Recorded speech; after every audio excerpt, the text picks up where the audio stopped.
Hebron Ministries.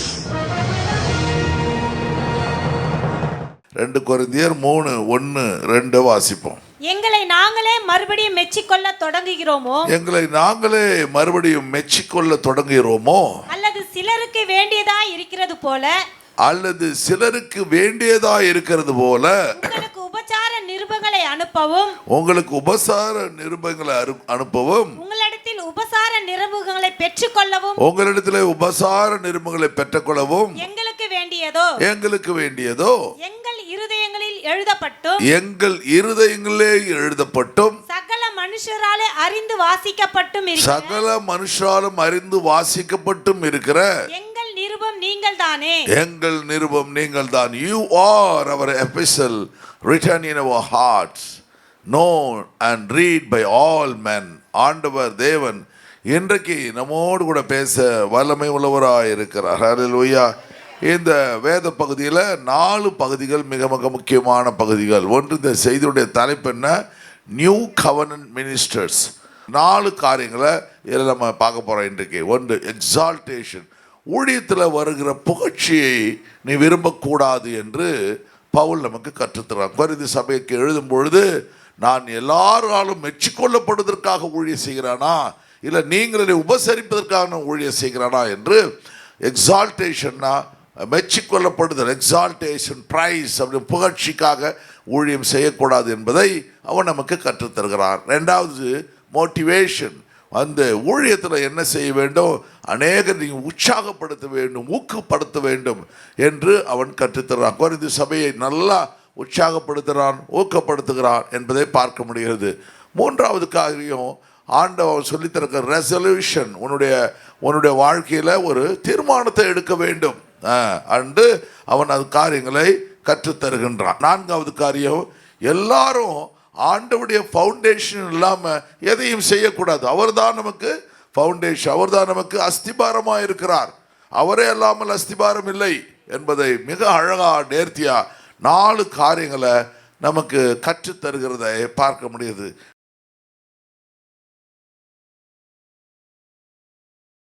அப்போ அன்றைக்கு அவன் பாடுபடாமல் இருந்தால் இன்னைக்கு நாம் ஆண்டவருடைய பிள்ளையாக ஆயிருக்க முடியுமா? இன்றைக்கி ஆலயத்தில் உட்காந்து அவனுடைய வார்த்தைகள், வசனங்கள் எவ்வளோ அருமையாக கிரியை செய்கிறது. எத்தனை லட்சம் பேர், எத்தனை கோடி பேர் பவுலுடைய வார்த்தைகளை பிரசங்கிக்கிறார்கள். அது எவ்வளோ அதிகமாக தேவனுடைய ராஜ்யத்திற்கு பிரயோஜனமாக இருக்கிறத பார்க்க முடிகிறது. சரி, தேவன் நம்மை ஆஸ்வதிக்க வல்லமை உள்ளவராக. நான் 2வது பாயிண்ட் போயிடுறேன். 2வது என்ன செய்யணுமா? மோட்டிவேஷன். அப்போது முதல்ல என்ன செய்யணும் அப்படின்னா, புகழ்ச்சியை நாடக்கூடாது. சொல்லுங்க, ஒரு நாள் எனக்கு புகழ்ச்சி வேணாம், கர்த்தர் என்னை ஆசீர்வதிக்க வேண்டும். ஹல்லேலூயா. 2வது என்ன சொல்கிறான் அப்படின்னா, மோட்டிவேஷன், உற்சாகப்படுத்துதல் மிக மிக முக்கியமான ஒரு அத்தியாயம் நம்முடைய வாழ்க்கையில். 2 கொரிந்தியர் 3:2 வாசிங்க. எங்கள் இருதயங்களில் எழுதப்பட்டும், நல்லா நிறுத்தி வாசிங்க. எங்கள் இருதயங்களிலே எழுதப்பட்டும். இப்போ கொரிந்து சபையை பார்த்து சொல்கிறான், நீங்கள் உங்களை குறித்து தேவன் எங்கள் இருதயத்தில் எழுதி வச்சிருக்கிறார். எங்கள் இருதயத்தில் எழுதி வச்சிருக்கிறாங்க. நான் அம்மா ஜெபிக்கும் பொழுது அடிக்கடி சபைக்காக நாங்கள் ஜெபிப்போம்.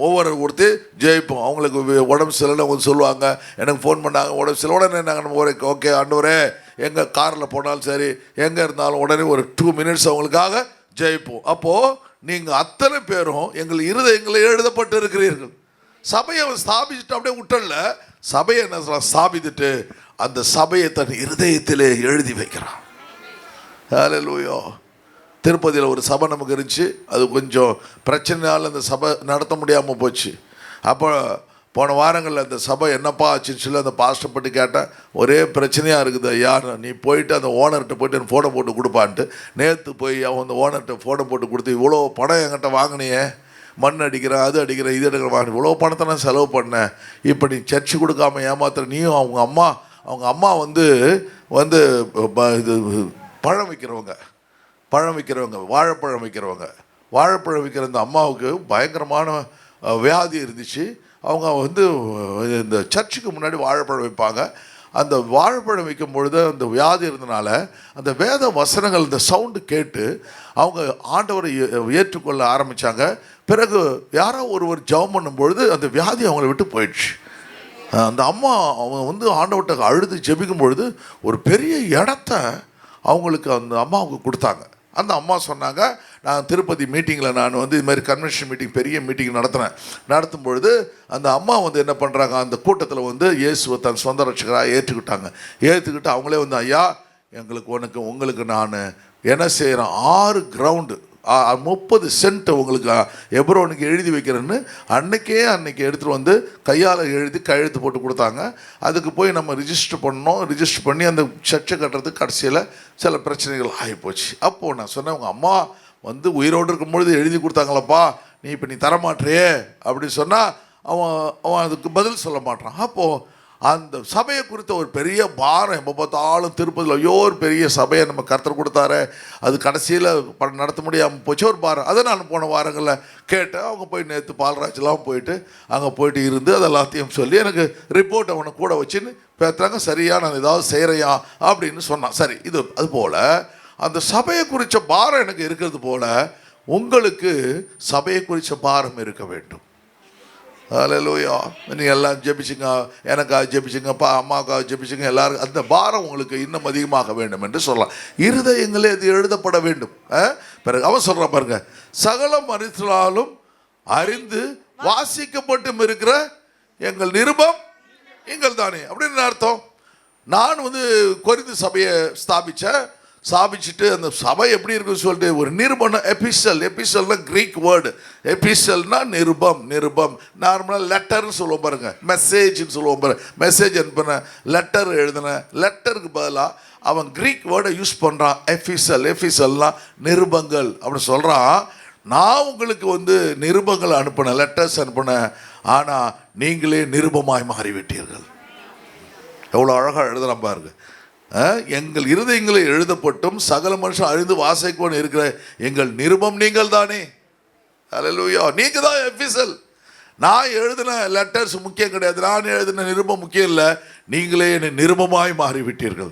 அப்படின்னா என்ன அர்த்தம்னா, நான் என்னென்னலாம் கனவு கட்டணும், என்னெல்லாம் தரிசனுக்கு இருந்துச்சோ, எதெல்லாம் செய்ய நினைச்சானோ அவற்றை எல்லாம் நீங்கள் இந்த நாட்களில் நிறைவேற்றி கொண்டு இருக்கிறீர்கள். அல்லேலூயா. சபை என்ன செய்ய வேண்டும் என்றால், அந்த தரிசனங்களை, ஒரு போதகருடைய தரிசனங்களை, ஒரு தகப்பனுடைய தரிசனங்களை நிறைவேற்றுவதாய் சபை இருக்க வேண்டும். அல்லேலூயா. வெறும் வந்து கேட்டுட்டு போனதில்லை, ஆண்டவர் தேவன். அப்போ அவங்க கொரிந்து சபையார் என்ன பண்ணுறாங்க, நிறைய இடங்களில் போய் ஆண்டவருடைய திட்டங்களை அறிவிக்கிறார்கள். தேவ ராட்சியம் பெருசாக, அதனால தான் அந்த 30 கண்ட்ரி தேவனுடைய கண்ட்ரியாக மாறுது. அவங்க ஊழிய செயலாம் நடந்திருக்காது. ஆண்டவர் தேவன் இன்றைக்கு அப்போ ஒரு நாள் வரும்பொழுது பரலோகத்தில் கர்த்தர் நினைப்பார், அவர்களை கனப்படுத்துவார். அவனுடைய திட்டங்கள் பார்க்கும். இப்போ பார்த்தீங்கன்னா அந்த நாட்களில் பார்த்தீங்கன்னா ஒரு சில பண்ண முன்னாடி சொல்லியிருக்க, மறுபடியும் ஞாபகப்படுத்துகிறேன். அந்த பைபிளில் பார்த்தீங்கன்னா நிறைய எசேக்கியா, எரேமியா, இதெல்லாம் இந்த புத்தகங்களை வந்து அவங்க எழுதுகிறாங்க. அவங்கெல்லாம் தரிசனம் பார்த்து அவங்க என்ன பண்ணுறாங்க, அதை எழுதுகிறாங்க. எழுதும்போது நீங்கள் கவனிச்சிருந்தீங்கன்னா அவங்க என்ன பண்ணுவாங்கன்னா, நேராக போயிட்டு குளிச்சுட்டு வந்து உட்காந்து ஒரு பக்கத்தை எழுதணும். ஒரு பக்கம் எப்படி எழுத முடியும், இப்போ இந்த மாதிரி டக்குன்னு டைப் பண்ண முடியாது. அந்த நாளில் பெப்ரயாஸ்ன்னு சொல்லி அந்த இது இருக்குல்ல, நாணல் வந்து அதெல்லாம் பேப்பர் தயார் பண்ணுவாங்க. அந்த பேப்பரில் எழுதும்போது பார்த்தீங்கன்னா இவ்வளோ பெருசு, ஒரு பக்கம் எவ்வளோ பெருசு பாருங்க, இப்படி இருக்குது. இப்படி இதுதான் பேப்பர், அந்த நாளோட பேப்பர். இது 6000 வருஷத்துக்கு முன்னாடி இருக்கிற பேப்பர் இப்படி இருக்கும். அப்புறம் தோல் சுருளில் எழுதுவாங்க. இதை என்ன பண்ணுவாங்க, எழுதிட்டு அதை வந்து என்ன பண்ணுவாங்க, எடுத்துகிட்டு போனால் சில சமயத்தில் என்ன பண்ணுவான், ரோமர் ஆட்சி காலத்தில் பிடிச்சிருவான், ஒன்று எரிச்சிருவான். மொத்தம் 4 கொரிந்தியர்கள் எழுதுகிறாங்க. 4 கொரிந்து சபைக்கு 4 லெட்டர்ஸ் எழுதுகிறான், எபிசல் எழுதுகிறான். 2 காணாமல் போயிடுது. 2 தான் 1, 2 தான் கிடைக்குது, 2 போயிடுச்சு. ஏன்னா அந்த செக் போஸ்ட்டில் பிடிப்பான், என்ன எடுத்துகிட்டு போகிறோமா பிடிக்கிற பாரு, எப்படி அது மாதிரி பிடிச்ச உடனே அதனால் இதுமாதிரி கச்சாடையில் என்ன பண்ணுறாங்க, கேவ்ஸில் எழுதிட்டு அதை என்ன பண்ணுவாங்க, கொண்டு போயிட்டு ஜாடி உள்ள போட்டு அதை கேவ்ஸில் வச்சு பாரு. அது மாதிரி கேவ்ஸ், அந்த கேவ்ஸில் சில உட்காந்து எழுதுவாங்க. எசேக்கியேல் அதெல்லாம் அந்த கேவ்ஸில் உட்காந்து நிறைய எண்ணெயை ஊற்றி அந்த வெளிச்சத்தில் அந்த கேவ்ஸ் உள்ள மலை மேலே ஏறி போய், ஏன்னா ரோமர்கள் எல்லாத்தையும் சுற்றிக்கிட்டே இருப்பாங்க, என்ன நடந்து கவனிச்சுட்டே இருப்பாங்க. யாரெல்லாம் வந்து ஆண்டவருடைய வார்த்தையில் பேச அவங்களெல்லாம் டார்ச்சர் பண்ணுவாங்க, பெர்சிக்யூட் பண்ணுவாங்க. இதில் எழுதி இது மாதிரி போட்டு அவனுங்க எல்லாம் செத்து போயிடுறாங்க. அவங்க எழுதும்போது என்ன பண்ணுவாங்க, ஒவ்வொரு பக்கமாக எழுதுவாங்க உட்காந்து. ஒரு பெரிய ஃபேரசிஸ் அவங்க தான் எழுதுவாங்க. எழுதும்பொழுது எழுத உடனே மறுபடியும் பாத்ரூம் போகிறான் வச்சுங்களேன், திரும்ப குளிச்சுட்டு வந்து புது ட்ரெஸ் மாற்றிட்டு வந்து எழுதுவாங்க.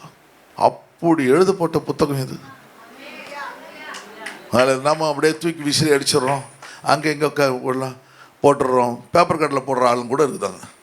அதான் அந்த எழுதப்பட்ட புத்தகம் அவ்வளோ பயங்கரமாக ட்ரைனேஜில் உதரசனம் பார்த்தீங்கன்னா ட்ரைனேஜில் அடைச்சி வச்சு பவுலை அடைச்சி வச்சு அவன் வந்து தீப்பந்தத்து வெளிச்சத்தில் எபிசல்ஸ் எழுதுறான். இப்படிலாம் பயங்கரமான கஷ்டத்தில் சீகன் பால் இதை தமிழில் மொழிபெயர்க்கும் போது கூழை வாங்கி இந்த இதில் கேப்பில் குடிச்சிட்டு ஒரு ரவுண்டு போட்டு அவர் ஜெர்மனிலேருந்து வராரு.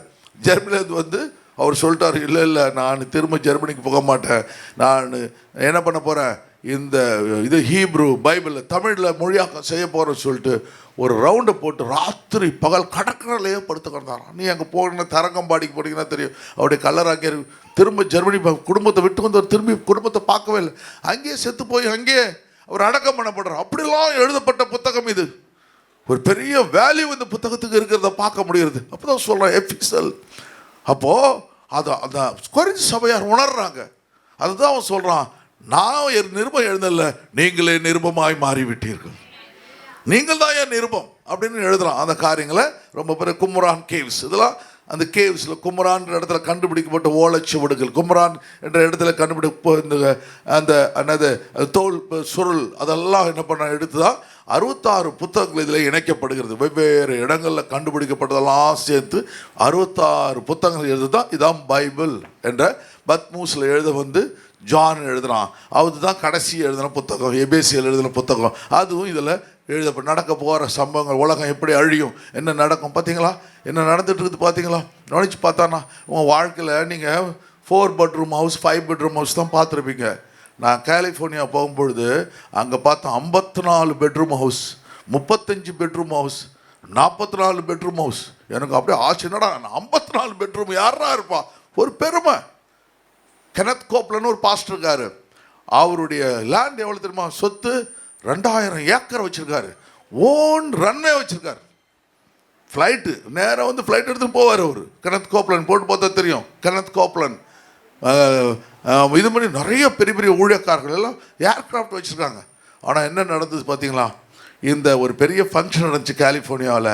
அங்கே பாருங்கள், அந்த லேடி சொல்கிறா, ஒருத்தங்க கூட தேங்க்யூ லார்டுன்னு சொல்ல கவனிச்சிங்களான்னு கேட்குறா. தேங்க்யூ லார்டுன்னு சொல்ல கவனிச்சிங்களா, ஏன்னா தெர் இஸ் நோ காட் அப்படின்னு சொன்னான். சொல்லி 7வது நாள் அந்த கலிஃபோர்னியா முழுவதும் தீப்பெட்டி எரிச்சு. யார் கொளுத்தந்து தெரியாது. அவங்க சொல்கிறான், அந்த ஃப்ளைட்டில் போயிட்டு அதில் வந்து ஆர்டிஃபிஷியல் ரெயின் கொண்டு வரலாம்னு சொல்லி அமெரிக்கன்ஸுக்கு தெரியாது, இல்லை கொண்டு வரலாம், துபாயெல்லாம் ஆர்டிஃபிஷியல் ரெயின் கொண்டு வந்தான். போய் பார்த்தா அந்த ஏரில் மேகத்தில் நோ வெட்னஸ், வெட்னஸ் இருந்தால் தான் அந்த ஆர்டிஃபிஷியல் ரெயின் வருமா, கொண்டு வர முடியுமா. அதனால் ஆர்டிஃபிஷியல் கொண்டு வராமல் கடைசி ரசாயன பொடியை தூங்குறான். பத்தலை. இப்போ எல்லாரும் எழுந்து அத்தனை பெரிய வீடுகள் 52 2000 ஏக்கரில் வீடு, 1000 ஏக்கரில் வீடு எல்லாம் எரிஞ்சு ஒன்றுமில்லாமல் சாம்பலா. Beautiful city California. நான் அங்கே போகும்பொழுதெல்லாம் பார்த்து வந்து லாஸ் ஏஞ்சல்ஸ் ரோடு எல்லா இடங்களிலும் எரிஞ்சு சாம்பலா ஒன்றுமில்லாமல் போச்சு. நினச்சி பார்த்துருப்போம், ஒரு நாளில் பிச்சைக்காரன் ஆகிட்டான். ஒரே நாள் எத்தனை வருஷங்கள் சந்ததி சந்தையாக சேர்த்து வச்ச சொத்து அத்தனையும் ஒன்றுமில்லாமல் போச்சு. அருமையான தேவ ஜனமே, ஆண்டவர் உங்களுக்கு எனக்கும் கிருபையாய் அவர் நம்மோடு கூட இருக்கிறார். ஹல்லேலூயா, ஹல்லேலூயா. அவரை பாருங்கள் எப்படி எரியுது பாருங்கள், என்ன நடந்தது பார்த்தீங்களா. அதனால் ஆண்டவர் மேலே நம்ம இன்னும் ஒரு வசனத்தை வாசிப்போம். இன்னும் ஒரு வசனத்தை 1 தெசலோனிக்கேயர் 1:5 எங்கள் சுவிசேஷம் உங்களிடத்தில் வசனத்தோடு மாத்திரமல்ல, எங்கள் சுவிசேஷம் உங்களிடத்தில் வசனத்தோடு மாத்திரமல்ல, வல்லமையோடும் பரிசுத்த ஆவியோடும் முழு நிச்சயத்தோடும் வந்தது. நாங்களும் உங்களுக்குள்ளே இருந்தபோது உங்கள் நிமித்தம் எப்படிப்பட்டவர்களாய் இருந்தோம் என்று அறிந்திருக்கிறீர்களே. நீங்கள் மிகுந்த உபத்திரவத்திலே, நீங்கள் அப்ப ரோமர் ஆட்சி காலத்தில் பயங்கரமான உபத்திரவம் வருது. மிகுந்த உபத்திரவத்திலே பரிசுத்த ஆவியின் சந்தோஷத்தோடு திருவசனத்தை ஏற்றுக்கொண்டு எங்களையும் கர்த்தரையும் பின்பற்றுவர்களாகி இவ்விதமாய் மக்கதோனியாவிலும் அகாயாவிலும் உள்ள விசுவாசிகள் யாவருக்கும் மாதிரிகளானீர்கள். அவர்கள் நிருபங்களாய் மாறிவிடுகிறார்கள். ஹல்லேலூயா. 10 வசனத்தை கேட்டு ஆண்டவரை ஏற்றுக்கொண்டு அவர்களை பின்பற்றுவர்களாகி நிருபங்களாய் எபிசல்ஸா மாறிடுறாங்க.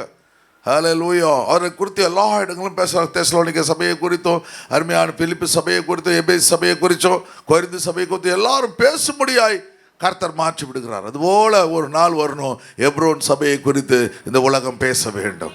நீங்கள் செய்கிற ஊழியங்களை குறித்து பேச வேண்டும். ஹல்லேலூயா. ஒரு அருமையான காரியத்தை சொல்ல முடிகிற ஒரு நல்ல ஒரு கப்பல் வந்து இதுக்கு போனாங்களாம், எங்கள் சுவிட்சர்லாந்து போனாங்களாம். சுவிட்சர்லாந்து போகும்போது அங்கே போயிட்டு ஒரு நல்ல அந்த ஆல்ஸில் வந்து ஒரு பியூட்டிஃபுல் ஃப்ளவர்ஸ் இருக்குமா. அந்த ஃப்ளவர்ஸை பார்க்கணும், அந்த அந்த ஃப்ளவர்ஸை, அந்த பூக்களை பார்க்கணும்னு சொல்லியே விரும்பினாங்களாம். ஆனால் அங்கே எங்கேயுமே கிடைக்கலையாம். அந்த சமயத்தில் 2 பையனுங்க, சின்ன பையனுங்க 2 பேரும் அவங்க ரோட் சைடு வந்து அந்த ஃப்ளவர்ஸ் கையில் வச்சுன்னு விற்றுக்கிட்டு இருந்தாங்களாம். உங்களுக்கு ரொம்ப ஆச்சரியமாக போச்சு, என்னடா அது ஆல்ஸில் போய் அவ்வளோ இடத்துல போய் அவ்வளோ உயரத்தில் இருக்க ஃப்ளவர்ஸ் என்னடா இவன் கையில் இருக்குது அப்படின்னு சொல்லிட்டு அந்த பையனை பார்த்து, உனக்கு எப்படி இந்த ஃப்ளவர்ஸ் வந்துச்சு எப்படின்னு கேட்டாங்களாம். அப்போ அவன் சொன்னானா, அந்த மலை உச்சியில் அந்த டாப் லெவலில் போயிட்டு நாங்கள் ஆல்ஸ் போயிருக்கோம், அது ட்ரெயின் எடுத்து போயிருக்கோம். இது இப்படியே கிளைம்பிங் ட்ரெயின் இருக்கும், அப்படியே ஸ்லாட்டிக்காக மேலே போவோம் அந்த ஆல்ப்ஸில். அப்போது அப்போ ரூம் பண்ணியாக இருக்கும் அந்த இடம். அந்த இடத்துக்கு போயிட்டு எப்படா எடுத்துகிட்டு வந்தேன்னா, அப்போ அவன் சொன்னானா, நாங்கள் வந்து போயிட்டு அந்த மலை உச்சியில் போய் அங்கே இருக்க ஃப்ளவர்ஸை எடுத்துக்கிட்டு வந்தோம். நான் ஏறும் பொழுது என் தம்பி பயந்தான். நான் சொன்னேன், நீ பயப்படாதடா, விழுந்துட்டா என்ன பண்ணுறது சொன்னான் என் தம்பி. நான் சொன்னேன், அண்ணன் நான் சொன்னேன், நீ கவலைப்படாதடா, பயப்படாதடா, அம்மா கீழே நமக்காக ஜெபிச்சுக்கிட்டு இருக்கிறாங்க அப்படின்னு நான் சொன்னேன். நாங்கள் போயிட்டு நாங்கள் எடுத்துகிட்டு வந்துட்டோம் அப்படின்னு சொல்லிட்டு சொன்னாராம். அப்போது வந்து அவன் சொல்லும் பொழுது அவன் சொன்னாராம், சரி ஏன் அந்த அவ்வளோ ரிஸ்க் எடுத்தீங்க அப்படின்னு அந்த கெஸ்ட்டுங்க கேட்டாங்களாம். அதுக்கு வந்து அந்த பையன் சொன்னானா, எங்கள் அம்மா வந்து மெடிக்கலுக்கு பணம் இல்லாமல் பெட்ரிடனாக இருக்காங்க, படுத்த படுக்கையாக இருக்காங்க, அவங்களுக்கு மருத்துவ செலவுக்கு மெடிசனுக்கு காசு கிடையாது, அதனால் நாங்கள் மேலே ஏறி போய் அந்த ஃப்ளவர்ஸ் வச்சுருந்தா நல்ல விலைக்கு போகும்னு சொன்னாங்க, அதனால தான் இந்த ரிஸ்க்கை நாங்கள் எடுத்தோம்னு சொன்னாங்களாம். அப்போ அந்த கெஸ்ட்டுங்க அந்த 2 குழந்தைகளையும் கட்டி பிடிச்சி முத்தம் கொடுத்து, ஒரு தாய்க்காக இவ்வளோ பெரிய ரிஸ்க் நீங்கள் எடுத்து இதை செஞ்சீங்களே, எனக்கு ரொம்ப பெருமையாக இருக்குதுன்னு சொன்னாங்களாம். அப்போது ஆண்டவர் நல்லா யோசிப்பாருங்க, ஒரு தாய் வந்து உடம்பு சரியில்லாமல் பெட்டில் படுத்துகிற ஒரு தாய்க்காக 2 பிள்ளைங்க மேலே இந்த ஆல்ஸ் மலையில் மேலே ஏறி, உண்மையாக நடந்த சம்பவம், ஆல்ஸ் மலையில் ஏறி போயிட்டு அந்த ஃப்ளவர்ஸை கொண்டு வந்து அதை விற்று தன்னுடைய தாயினுடைய மெடிக்கல் செலவை பார்க்கறது உண்மையானா, உங்களுக்கு எனக்கும் உயிரை கொடுத்து கடவுளுக்கு நம்ம என்ன செஞ்சோம்? ஹல்லேலூயா, ஹல்லேலூயா. உங்களுக்கு எனக்கு ரட்சிக்கப்படுவதற்கு, ஆண்டவரை ஏற்றுக்கொள்வதற்கு ஒரு காரணமாக இருந்த தேவனுக்கு நம்ம என்ன செஞ்சோம்? இன்றைக்கு ஆண்டவரை வீண் புகழ்ச்சி எனக்கு தேவையில்லை, எக்ஸால்டேஷன் எனக்கு தேவையில்லை, ப்ரைஸ் எனக்கு தேவையில்லை. ஆண்டவரே, நான் எல்லாரையும் ஊக்குவிக்கிற அபிஷேகம் மேலே இறங்கி வரட்டும் ஆண்டவரே. ஹல்லேலூயா.